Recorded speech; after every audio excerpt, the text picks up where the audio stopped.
Hi students, ഇന്ന് നമ്മൾ പഠിക്കാൻ പോകുന്ന 10ാം ക്ലാസ്സിലെ 8ാമത്തെ ചാപ്റ്ററായ ടാൻജൻസ് അഥവാ തൊടുവരകളിലെ 12ാമത്തെ ഭാഗമാണ്. അതായത് പേജ് നമ്പർ 188-ലെ 6ഉം 7ഉം 8ഉം ചോദ്യങ്ങളാണ് നമ്മൾ ഇന്ന് ചെയ്യുന്നത്. കഴിഞ്ഞ വീഡിയോയിൽ 5 വരെ നമ്മൾ ചെയ്തു. ഇവിടെ 6ാമത്തെ ചോദ്യം നമുക്ക് ആദ്യം ചെയ്യാം.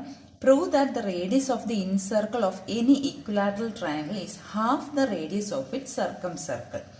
അതായത് ഒരു സമഭുജ ത്രികോണത്തിന്റെ അന്തർവൃത്തത്തിന്റെ ആരം എന്ന് പറയുന്നത് പരിവൃത്തത്തിന്റെ ആരത്തിന്റെ പകുതിയാണ് എന്നാണ് തെളിയിക്കേണ്ടത്. ഞാനിവിടെ പടം വരച്ചിട്ടുണ്ട്. അന്തർവൃത്തം വേറെയും പരിവൃത്തം വേറെയും വരച്ചിട്ടുണ്ട്. ചോദ്യത്തിൽ ഫിഗർ ഇല്ല. ഇതൊന്നിച്ച് ഒരു മൂന്നാമത് വരച്ച് കാണിക്കും. ആദ്യം നമുക്ക് എന്താണ് ഇത് ആറെന്നൊക്കെ മനസ്സിലാക്കാം. ഞാൻ ആദ്യമേ പറഞ്ഞു ഇതൊരു ഇക്വലാറ്ററൽ ട്രയാങ്കിൾ ആണ്, അഥവാ സമഭുജ ത്രികോണമാണ്. സമഭുജ ത്രികോണത്തിന്റെ പ്രത്യേകത എന്ന് പറഞ്ഞാൽ എല്ലാ വശങ്ങളും തുല്യമാണ്, എല്ലാ കോണുകളും തുല്യമാണ്, ഓരോ കോണും 60 ഡിഗ്രിയാണ്. ഇവിടെ ഞാൻ അന്തർവൃത്തത്തിന്റെ ഇൻ സർക്കിളിന്റെ റേഡിയസിനെ ആരത്തിന് 6 മാർക്ക് ചെയ്തു. ഇതിവിടെ പരിവൃത്തം അഥവാ സർക്കം സർക്കിളിന്റെ റേഡിയസിന് ക്യാപിറ്റൽ R മാർക്ക് ചെയ്തു. ഇൻ സർക്കിളിന്റെ അഥവാ അന്തർവൃത്തത്തിന്റെ ആരം വൃത്തത്തിന്റെ കേന്ദ്രത്തിൽ നിന്നും ആ ത്രികോണത്തിന്റെ വശത്തിന്റെ മധ്യബിന്ദുവിലേക്കാണ് പോകുന്നത്. കാരണം ഇതൊരു സമഭുജ ത്രികോണമാണ്. ഒരു ഇക്വലാറ്ററൽ ട്രയാങ്കിൾ ആയതുകൊണ്ട് ഇൻസർക്കിളിന്റെ റേഡിയസ് സെൻട്രൽ നിന്നും mid point of the side of the triangle ആണ്. ഒന്നാമത്തെ പോയിന്റ് അതാണ്. ഇവിടെ സർക്കം സർക്കിളിൽ റേഡിയസ് എന്ന് പറയുന്നത് സെൻട്രൽ നിന്നും ഏതെങ്കിലും ഒരു വേർട്ടെക്സിലേക്കുള്ള ദൂരം. പരിവൃത്തത്തിന്റെ ആരം ക്യാപിറ്റൽ R എന്ന് പറയുന്നത് കേന്ദ്രത്തിൽ നിന്നും ഈ ത്രികോണത്തിന്റെ ഒരു മൂലയിലേക്കുള്ള ദൂരമാണ്. ഇത്രയും മനസ്സിലായല്ലോ. ഇനി ഇതൊരു ഇക്വലാറ്ററൽ ട്രയാങ്കിൾ ആയതുകൊണ്ട് ഇതിന്റെ ഇൻ സർക്കിളിന്റെ സെന്ററും സർക്കം സർക്കിളിന്റെ സെന്ററും സെയിം തന്നെയാണ്. ഇത് ഒരു സമഭുജ ത്രികോണമായതുകൊണ്ട് അന്തർവൃത്തത്തിന്റെ കേന്ദ്രവും പരിവൃത്തത്തിന്റെ കേന്ദ്രവും ഒന്ന് തന്നെയായിരിക്കും. അതായത് നമ്മൾ ഈ 2 ഫിഗറും കൂടെ ഒന്നിച്ച് വരയ്ക്കുമ്പോൾ കേന്ദ്രം മാറുന്നില്ല. ക്ലിയർ ആയല്ലോ. ഇനി ഒരു ത്രികോണത്തിന്റെ മീഡിയൻ എന്ന് പറഞ്ഞാൽ എന്താ? ഏതെങ്കിലും ഒരു വേർട്ടെക്സിൽ നിന്ന്, ഞാൻ ഇവിടെ വരച്ച് കാണിക്കാം, ഏതെങ്കിലും ഒരു വേർട്ടെക്സിൽ നിന്ന് നേരെ എതിർവശത്ത് കിടക്കുന്ന സൈഡിന്റെ മിഡ് പോയിന്റിലേക്ക് വരയ്ക്കുന്നത്, മീഡിയൻ മധ്യബിന്ദുവിലേക്ക് വരയ്ക്കുന്നത്. അതായത് ഈ മൂലയിൽ നിന്ന് എതിർവശമായ ഈ വശത്തിന്റെ മധ്യബിന്ദുവിലേക്ക് വരയ്ക്കുന്ന ഈ ചുമന്ന കളറിലെ വരയ്ക്കാണ് മീഡിയൻ എന്ന് പറയുന്നത്. പിന്നെ നമുക്കറിയാവുന്ന കാര്യം എന്താ? ഒരു മീഡിയൻ 2:1 റേഷ്യോയിലാണ് കട്ട് ചെയ്യുന്നത്. 2:1 എന്ന അംശബന്ധത്തിലാണ് മീഡിയനുകൾ കട്ട് ചെയ്യുന്നത്. അതായത് നമുക്ക് ഇവിടെ നിന്ന് നേരെ ഇങ്ങോട്ടും മീഡിയം വരയ്ക്കാം, ഇവിടെ നിന്ന് നേരെ ഇങ്ങോട്ടും മീഡിയം വരയ്ക്കാം. ഇതെല്ലാം കൂടെ കൂട്ടിമുട്ടുന്ന ബിന്ദുവാണ് കേന്ദ്രം അഥവാ സെന്റർ. അപ്പൊ അത് കട്ട് ചെയ്യുന്നത് 2:1 റേഷ്യോയിലാണ്. അതായത് ഈ കേന്ദ്രം കിടക്കുന്നത് ആകെ 3, ഈ മീഡിയന്റെ നീളം ആകെ 3 സെന്റിമീറ്റർ ആണെങ്കിൽ ഈ കേന്ദ്രം കടന്നു പോകുന്നത് 2:1 എന്ന അംശബന്ധത്തിൽ കൂടെയാണ്. മനസ്സിലായോ? ഇത് നമ്മൾ കഴിഞ്ഞ വർഷം പഠിച്ചതാ. ഇനി ഞാൻ ഇതിനകത്ത് ആ അന്തർവൃത്തം വരച്ച് കാണിക്കാം, ഇൻ സർക്കിൾ വരച്ച് കാണിക്കാം. ഞാൻ ഇവിടെ ഇൻ സർക്കിൾ വരച്ചിട്ടുണ്ട്. അപ്പോൾ ഈ ഇൻ സർക്കിൾ അഥവാ അന്തർവൃത്തത്തിന്റെ ആരമല്ലേ ഈ 1 കിടക്കുന്നത്? ആണല്ലോ. പരിവൃത്തത്തിന്റെ ആരമല്ലേ ഈ 2 കിടക്കുന്നത്? കേന്ദ്രത്തിൽ നിന്നും ഏതെങ്കിലും ഒരു വേർട്ടെക്സിലേക്ക് അല്ലെ? അപ്പോൾ മനസ്സിലായോ? ഇൻ സർക്കിൾ അഥവാ അന്തർവൃത്തത്തിന്റെ റേഡിയസ് അഥവാ ആരമാണ് 1. സർക്കം സർക്കിൾ അഥവാ പരിവൃത്തത്തിന്റെ ആരമാണ് ഈ 2. അപ്പൊ നമുക്ക് ഈ 2:1 എങ്ങനെ എഴുതാം? Capital R small r. ആണ് ക്യാപിറ്റൽ R ആണ് ഈ വലുത് അല്ലെ? അതായത് പരിവൃത്തം അഥവാ സർക്കം സർക്കിളിന്റെ റേഡിയസ്. അപ്പൊ 2:സ്മോൾ r ആണ് ഈ ഇൻ സർക്കിൾ അഥവാ അന്തർവൃത്തത്തിന്റെ ആരം. 2:1. നമുക്കറിയാം ഒരു അംശബന്ധത്തിന് അഥവാ റേഷ്യോയെ കമ്പാരിസൺ ബൈ ഡിവിഷൻ ആയിട്ട് എഴുതാമെന്നറിയാം. അതായത് ഹരണം ആക്കി എഴുതാം. R ഈ റേഷ്യോയ്ക്ക് പകരം ബൈ R എന്ന് എഴുതാം. Equal to 2/1 1. ഇനി നമുക്ക് ഇതിനെ ക്രോസ് മൾട്ടിപ്ലൈ ചെയ്യാം. അപ്പൊ എന്ത് കിട്ടും? ക്രോസ് മൾട്ടിപ്ലൈ ചെയ്യുമ്പോൾ 2r ഈക്വൽ ടു, ഇങ്ങനെ ക്രോസ് മൾട്ടിപ്ലൈ ചെയ്യുമ്പോൾ r ഇൻറ്റു 1 r, അല്ലെങ്കിൽ small r equal to capital R by 2 എന്ന് എഴുതാമല്ലോ. ഈ സ്മോൾ ആർ ആര? ഇൻ സർക്കിളിന്റെ റേഡിയസ്, അന്തർവൃത്തത്തിന്റെ ആരം. ക്യാപിറ്റൽ ആർ ആര? പരിവൃത്തം അഥവാ സർക്കം സർക്കിളിന്റെ റേഡിയസ്, അതിന്റെ പകുതി. ബൈ 2 എന്ന് പറഞ്ഞാൽ പകുതി. അപ്പൊ എന്തെഴുതാം നമുക്ക്? Radius of the incircle is half the radius of the circumcircle. Clear ആയ? അല്ലെങ്കിൽ എന്തെഴുതാം? അന്തർവൃത്തത്തിന്റെ ആരം പരിവൃത്തത്തിന്റെ ആരത്തിന്റെ പകുതിയാണ്. ക്ലിയർ ആയല്ലോ? ഇനി നമുക്ക് 7ഉം 8ഉം ചോദ്യങ്ങളുണ്ട്. 8ാമത്തെ ചോദ്യം ചെയ്തിട്ട് നമുക്ക് 7ാമത്തെ ചെയ്യാം. കാരണം 8ാമത്തെ ആൻസർ നമുക്ക് കൊണ്ടുപോയി 7ാമത്തേൽ അപ്ലൈ ചെയ്യേണ്ടതുണ്ട്. അതുകൊണ്ട് ആദ്യം നമുക്ക് 8ാമത്തെ ചെയ്യാം. 8ാമത്തെ ചോദ്യം ഇതാണ്: the lines of the perpendicular sides of a right triangle are A and B and its hypotenuse is c. Prove that the radius of the incircle is half of a plus b minus c. അതായത് ഒരു മട്ടത്രികോണത്തിന്റെ ലംബമായിട്ട് വരുന്ന വശങ്ങളുടെ നീളം എയും ബിയുമാണ്, അതിന്റെ കർണം സിയുമാണെങ്കിൽ ആ ത്രികോണത്തിന്റെ, ആ മട്ടത്രികോണത്തിന്റെ അന്തർവൃത്തത്തിന്റെ ആരം A plus B minus C by 2, അതായത് എ പ്ലസ് ബി മൈനസ് സിയുടെ പകുതിയാണ് എന്ന് തെളിയിക്കണം. ഇപ്പം ഞാൻ ഇവിടെ പടം വരച്ചിട്ടുണ്ട്, ഒരു മട്ടത്രികോണം വരച്ചിട്ടുണ്ട്, റൈറ്റ് ട്രയാങ്കിൾ വരച്ചിട്ടുണ്ട്. ലംബമായിട്ടുള്ള വശങ്ങൾ എയും ബിയും ആണെന്നും പെർപെൻഡിക്കുലർ ആയിട്ടുള്ള സൈഡ്സ് എയും ബിയും ആണെന്നും ഹൈപ്പോട്ടന്യൂസ് അഥവാ കർണം സി ആണെന്നും തന്നിട്ടുണ്ട്. ഇനി നമുക്ക് ഈ ത്രികോണത്തിന്റെ ഏരിയ അഥവാ പരപ്പളവ് കാണാൻ നമുക്കറിയാം അല്ലെ. Area equal to half into base into height ആണല്ലോ. പരപ്പളവ് ഈക്വൽ ടു ഹാഫ് പാദം ഗുണം ലംബം. ഈ സമവാക്യം നമുക്ക് അറിയാവുന്നതാണ് അല്ലെ. അപ്പൊ അതിൽ നിന്ന് നമുക്ക് എന്തെഴുതാം? എ ഈക്വൽ ടു, ഏരിയയ്ക്ക് എ എന്ന് കൊടുക്കാം. എ ഈക്വൽ ടു ഹാഫ് പാദം ഗുണം ലംബം. എയും ബിയും അല്ലേ കിടക്കുന്നത്, എ ഇൻറ്റു ബി അല്ലെ, ഹാഫ് എ ബി എന്ന് എഴുതാമല്ലോ. ഇത് 1ാമത്തെ സമവാക്യമായിട്ട് എടുക്കുന്നു. ഇനി നമ്മൾ കഴിഞ്ഞ വീഡിയോയിൽ പഠിച്ചതാണ്, ഒരു ത്രികോണത്തിന്റെ പരപ്പളവ് കാണാനായിട്ട് അതിന്റെ അന്തർവൃത്തത്തിന്റെ ആരത്തിന് ചുറ്റളവിന്റെ പകുതി കൊണ്ട് ഗുണിച്ചാൽ മതിയെന്ന് നമ്മൾ പഠിച്ചതാ അല്ലെ. A equal to R into S എന്നുള്ളത് പഠിച്ചതല്ലേ. ഇവിടെ ആരാണ്? അന്തർവൃത്തത്തിന്റെ ആരം. കണ്ട, അന്തർവൃത്തത്തിന്റെ ആരമാണ്, ഇൻസർക്കിളിന്റെ റേഡിയസ് ആണ് നമുക്ക് കണ്ടുപിടിക്കേണ്ടത്. അതുകൊണ്ടാണ് ആ ഒരു സമവാക്യം കൂടെ നമ്മൾ എടുക്കുന്നത്. ആർ എന്ന് പറയുന്ന റേഡിയസ് ഓഫ് ഇൻസർക്കിൾ, എസ് എന്ന് പറയുന്ന പെരിമീറ്ററിന്റെ പകുതി. അതായത് A equal to R S. അതാണ് 2ാമത്തെ ഇക്വേഷൻ. ഇത് രണ്ടും പരപ്പളവിനെ അഥവാ ഏരിയയാണല്ലോ സൂചിപ്പിക്കുന്നത്. അപ്പൊ നമുക്ക് ഒന്നിച്ചെഴുതാമല്ലോ. ഒന്നിച്ചെഴുതുമ്പോൾ എങ്ങനെ എഴുതാം? ഹാഫ് എ ബി, 1ാമത്തെ സമവാക്യം, ഈക്വൽ ടു ആർ എസ് എന്ന് എഴുതാമല്ലോ. പിന്നെ ഇവിടെ എസ് എന്താന്ന് നമുക്കറിയാമല്ലോ, പെരിമീറ്ററിന്റെ പകുതി, ചുറ്റളവിന്റെ പകുതി. ചുറ്റളവ് എങ്ങനെയാ കാണുന്നത്? 3 വശങ്ങൾ തന്നിട്ടുണ്ടല്ലോ, A plus B plus C by 2. അപ്പൊ അത് ഇവിടെ കൊണ്ടുപോയി കൊടുക്കാമല്ലോ. അപ്പൊ ആർ ഇൻറ്റു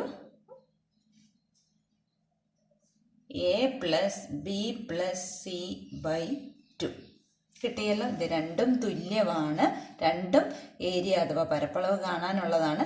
എസ് എന്ന് പറയുന്ന A plus B plus C by 2 ആണ്. അപ്പൊ R into A plus B plus C by 2 എന്ന് എഴുതാം. ഈ ഡിനോമിനേറ്ററിലെ 2ഉം 2ഉം നമുക്ക് ക്യാൻസൽ ആക്കാം അല്ലേ. അപ്പൊ എന്തെഴുതാം? A B equal to R into A plus B plus C. നമുക്ക് എന്താ കണ്ടുപിടിക്കേണ്ടത്? റേഡിയസ് ഓഫ് ദി ഇൻസർക്കിൾ, അന്തർവൃത്തത്തിന്റെ ആരമാണ് കണ്ടുപിടിക്കേണ്ടത്. അതായത് ആറല്ലേ വേണ്ടത്. ആർ ഈക്വൽ ടു എന്തെഴുതാം? എ ബി ഡിവൈഡഡ് ബൈ, ഇവിടെ ആറിനെ A plus B plus C കൊണ്ട് ഗുണിച്ചിരിക്കുകയാണ്.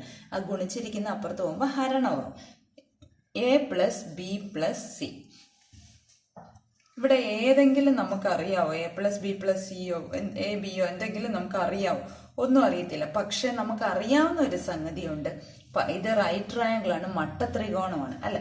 അപ്പൊ പൈതഗോറസ് തിയറം ഉടനെ ഓർമ്മ വരണം. എന്താണ് പൈതഗോറസ് തിയറം? കർണം സ്ക്വയർ ഈക്വൽ ടു പാദം സ്ക്വയർ പ്ലസ് ലംബം square, hypotenuse square equal to base square plus altitude square. അപ്പൊ C square equal to A square plus B square എന്ന് എഴുതാവല്ലോ. അപ്പൊ എ സ്ക്വയർ പ്ലസ് ബി സ്ക്വയറിന് പകരം നമുക്ക് സി സ്ക്വയർ ഇട്ട് കൊടുക്കണമെങ്കിൽ ഇവിടെ ഒരു ചെറിയ പരിപാടി നമുക്ക് ചെയ്യണം. അതെന്താണെന്ന് വെച്ചാൽ A B by A plus B plus സിയെ A plus B minus C കൊണ്ട് ഗുണിക്കുകയും ഹരിക്കുകയും ചെയ്യുക. അതായത് ഒരേ സംഗതിയെ കൊണ്ട് ഗുണിക്കുകയും ഹരിക്കുകയും ചെയ്താൽ, മൾട്ടിപ്ലൈ ചെയ്യുകയും ഡിവൈഡ് ചെയ്യുകയും ചെയ്താൽ ഈ സംഗതിക്ക് മാറ്റം ഒന്നും വരികയില്ല. നമ്മൾ 5 കൊണ്ട് ഗുണിച്ച് 5 കൊണ്ട് ഹരിക്കുകയും ചെയ്തെങ്കിൽ അതങ്ങ് പോയില്ലേ, സെയിം സാധനം തന്നെ ഉണ്ടല്ലോ നമ്മുടെ കയ്യിൽ. അപ്പോൾ ഈ ഒരു ഇതിനെ കൊണ്ടുവരാൻ വേണ്ടിയിട്ടാണ് നമ്മൾ ഇങ്ങനെ ചെയ്യുന്നത്. ഇനി ഇതിനെ ന്യൂമറേറ്റർ അംശവും തമ്മിൽ ഗുണിക്കാം. അപ്പൊ ആർ ഈക്വൽ ടു, ഞാൻ ഇവിടെ എഴുതാം, A B into A plus B minus C divided by ഛേദവും തമ്മിൽ ഗുണിക്കണം. അപ്പൊ A plus B plus C into A plus B minus C. നമ്മൾ ഇങ്ങനെ ഒരു ഐഡന്റിറ്റി പഠിച്ചത് X plus A into X minus A എന്ത് വരും? ഇവിടെ എക്സ് ആയിട്ട് എ പ്ലസ് ബി എടുത്തു, എ ആയിട്ട് സി എടുത്തു. അപ്പൊ പ്ലസ് സിയും മൈനസ് സിയും, ബാക്കിയൊന്നും വ്യത്യാസമില്ലല്ലോ. അപ്പൊ ഇതിന്റെ identity X plus A into X minus A, X square minus A square. ആ ഒരു ഐഡന്റിറ്റിയാണ് നമ്മൾ ഉപയോഗിക്കുന്നത്. അപ്പൊ എക്സ് സ്ക്വയർ, എക്സിന് പകരം ഞാൻ പറഞ്ഞു എ പ്ലസ് ബി ആണ്. അപ്പൊ A plus B square minus A square, A എന്ന് പറയുന്നത് ഇവിടെ സി ആണ്, സി സ്ക്വയർ. നമുക്ക് ഇത് കിട്ടാൻ വേണ്ടിയിട്ടാണ് നമ്മൾ അതിങ്ങനെ ചെയ്യുന്നത്.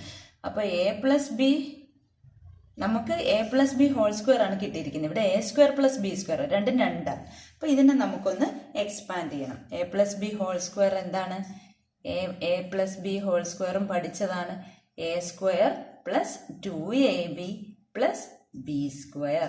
അപ്പൊ അതിവിടെ നമുക്ക് ഇട്ട് കൊടുക്കാം. ഇപ്പൊ ന്യൂമറേറ്റർ അഥവാ അംശത്തിന് ഒരു മാറ്റവും ഇല്ല. A B into A plus B minus C divided by ഈ എ പ്ലസ് ബി ഹോൾ സ്ക്വയറിന് പകരം A square plus 2ab plus B square minus C square അതേപോലെ എഴുതി. ഇനി ഈ എ സ്ക്വയർ പ്ലസ് ബി സ്ക്വയർ ആണ് എന്ത്? C square.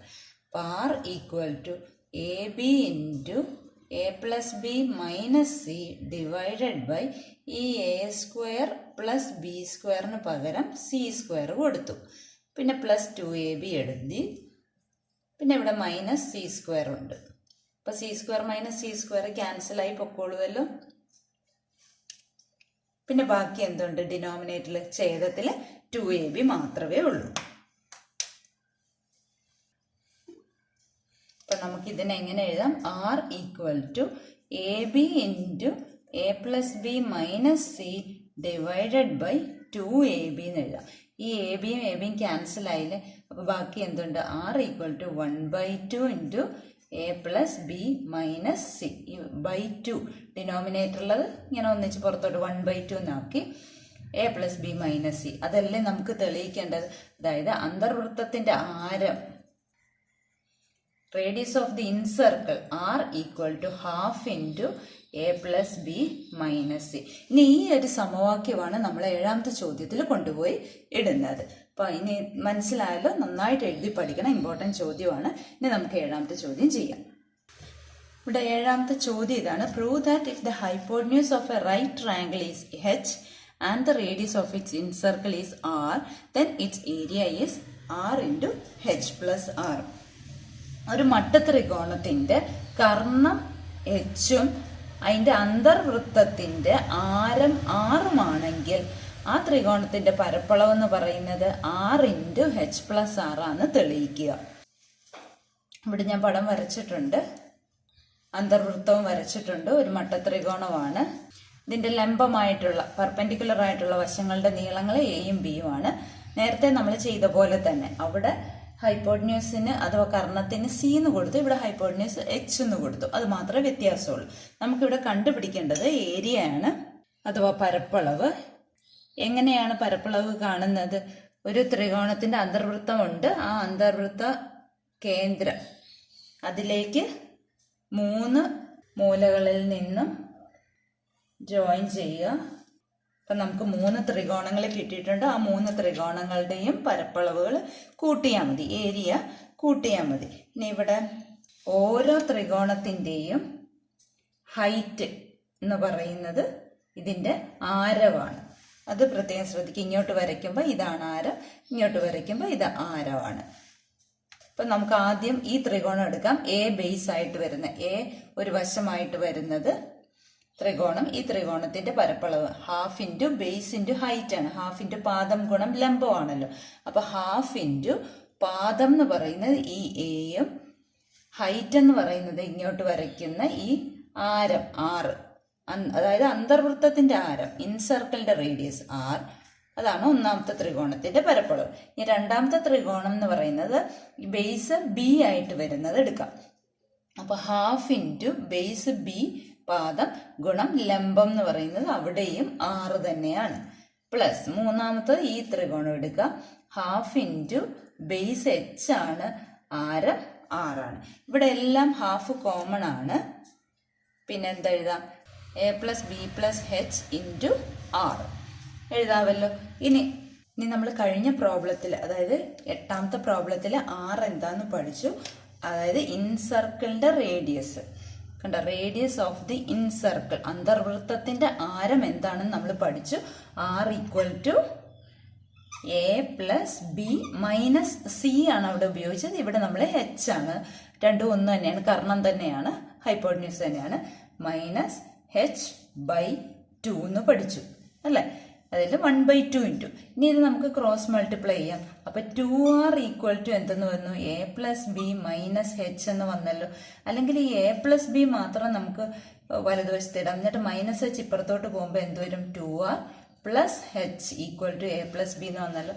അപ്പൊ ഇവിടുത്തെ ഈ എ പ്ലസ് ബിക്ക് പകരം നമുക്ക് എന്തെഴുതാം? 2r പ്ലസ് എച്ച് എന്ന് എഴുതാമല്ലോ. അപ്പൊ equal to half into 2r plus H plus H into 6 എന്ന് എഴുതാമല്ലോ. ഈ എച്ച് ആണ് ഇവിടെ എഴുതിക്കുന്നത്.